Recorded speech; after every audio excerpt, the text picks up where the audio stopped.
Hello students, कैसे हो आप। मैंने आपको हिंदी में पहला चैप्टर दयालु शिकारी चित्रपाठ की कहानी थी ना, वो सिखा दिया था ना, पता है ना आपको। और लिखने का भी होमवर्क भी मैंने दिया था, वो आपने अच्छे से कर लिया होगा, किया है ना। तो आज बच्चों हम ऐसी ही हमारी दूसरी कहानी है वो सीखेंगे। आपको पता है हमारे पहले चैप्टर में ही 4 कहानियाँ हैं, तो हमें आज दूसरी कहानी सीखनी है जिसका नाम है बातूनी कछुआ। देखो स्क्रीन पे दिख रहा है, पहले चित्र में तालाब दिख रहा है, 2 हंस है, कछुआ है। तो दूसरे चित्र में 2 हंस और कछुआ लकड़ी से पकड़ के आकाश में उड़ रहे हैं। तो ऐसे जो चित्र दिए हैं तो हमें उससे ही कहानी बनानी है। एक तालाब था, उसमें एक कछुआ रहता था और 2 हंस थे। वह कछुआ बहुत बातूनी था। बातूनी का मतलब पता है आपको? बहुत बातें करने वाला, जो बहुत बोल बोल करते हैं ना, उसे बातूनी कहते हैं। तो ये कछुआ बहुत बातूनी था। अब वहाँ 2 जो हंस थे वो तीनों में अब दोस्ती हो गई, तीनों अच्छे मित्र बन गए। अब क्या हुआ, एक साल वहाँ बरसात कम हुई। आपको पता है ना, जब बरसात कम होती है तो तालाब, नदी, सब जगह पानी सूख जाता है। गर्मी की वजह से पानी नहीं रहता है। जब अच्छी बारिश होती है तो फिर पानी भर जाता है। लेकिन एक साल वहाँ क्या हुआ, बरसात बहुत कम हुई तो फिर तालाब का पानी सूखने लगा। तो अब सूखे तालाब में तो हंस कैसे रह सकते हैं, कछुआ भी नहीं रह सकता। तो फिर हंसों ने दूसरे तालाब में जाने का निश्चय किया। हंसों ने सोचा कि अब हम यहाँ पानी सूख गया है तो हम दूसरे तालाब में जाते हैं। तो हंसों ने कछुए के साथ दूसरे तालाब पर जाने का निश्चय किया। अब देखो हंस तो उड़ सकते हैं लेकिन कछुआ नहीं उड़ सकता। तो अब क्या करें? तो हंसों ने क्या किया, एक लकड़ी ली। वे एक लकड़ी ले आए और उसका एक एक सिरा अपनी अपनी चोंच से पकड़ लिया।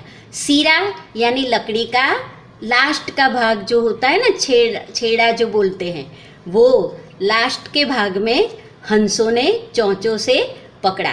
देखो दूसरे चित्र में दिख रहा है, लकड़ी है और हंसों ने अपनी चोंच से सिरा अपनी अपनी चोंच से पकड़ लिया है। और जो बीच का भाग है लकड़ी का, वो कछुए ने अपने मुंह से पकड़ लिया, क्योंकि हंस उड़ेंगे तो फिर बीच में पकड़ी हुई लाकड़ी है तो कछुआ भी साथ में उड़ेगा। तो बीच का भाग कछुए ने अपने मुंह से पकड़ लिया। अब देखो आपको पता है कि कछुआ कैसा था, बातूनी, यानी कि बहुत बोल बोल करने वाला। तो फिर हंसों ने कछुए से कहा एक शर्त है।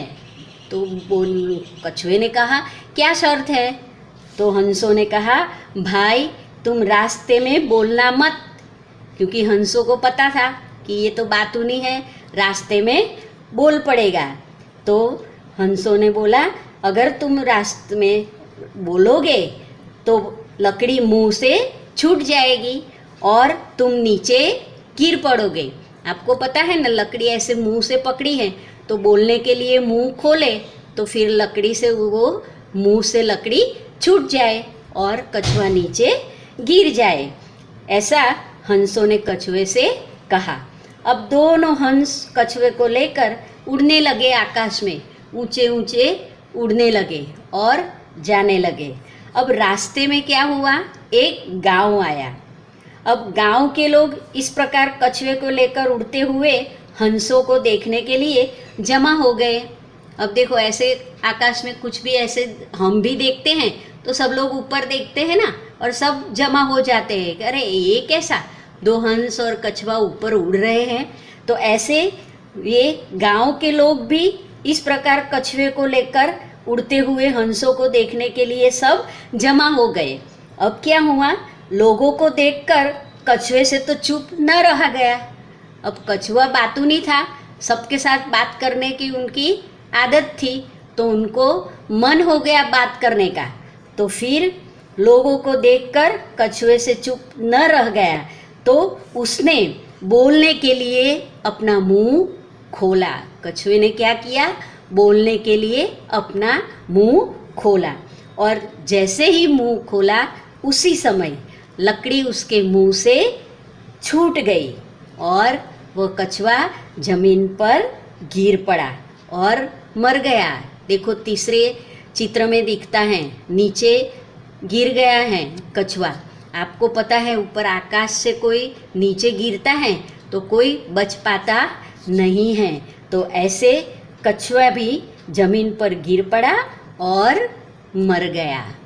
तो बच्चों, इस कहानी से हमें भी ये सीख मिलती है कि कोई भी ज़रूर हो, कहीं भी ज़रूरी हो, तभी हमें बात करनी चाहिए।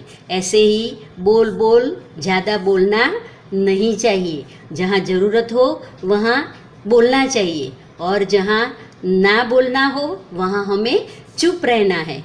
जैसे कि आप क्लास में पढ़ रहे हो, मैडम सर पढ़ा रहे हैं, कुछ भी लिखा रहे हैं और कुछ भी एक्सप्लेन कर रहे हैं, समझा रहे हैं, तो फिर आपको क्या करना है, बातें नहीं करना है, आपको सुनना है, लिखना हो तो लिखना है, और एक्सप्लेन करें तो आपको समझना है और सुनना है। तो ऐसे आपको भी इस कहानी से सीख लेनी है। क्या सीख लेनी है कि बहुत बातें करना नहीं है। अगर बहुत बातें करते हैं तो उसका परिणाम अच्छा नहीं होता है। आपने देखा ना कछुए का क्या हुआ। तो इसी प्रकार इस कहानी से हमें ये सीख मिलती है। अब आपको समझ में आ गया ना। अब जब इसका मैं होमवर्क दूँ तो आपको वो अपनी फेयर नोटबुक में लिखना है, वो मैं बाद में दे दूँगी। बच्चों समझ में आ गई ना दूसरी कहानी हमारा आपको पता है चैप्टर पहला ही है, लेकिन कहानियाँ 4 हैं। तो आज हमने पहली कहानी हमने पहले दयालु शिकारी सीखी थी, और आज हमने दूसरी कहानी सीखी बातूनी कछुआ।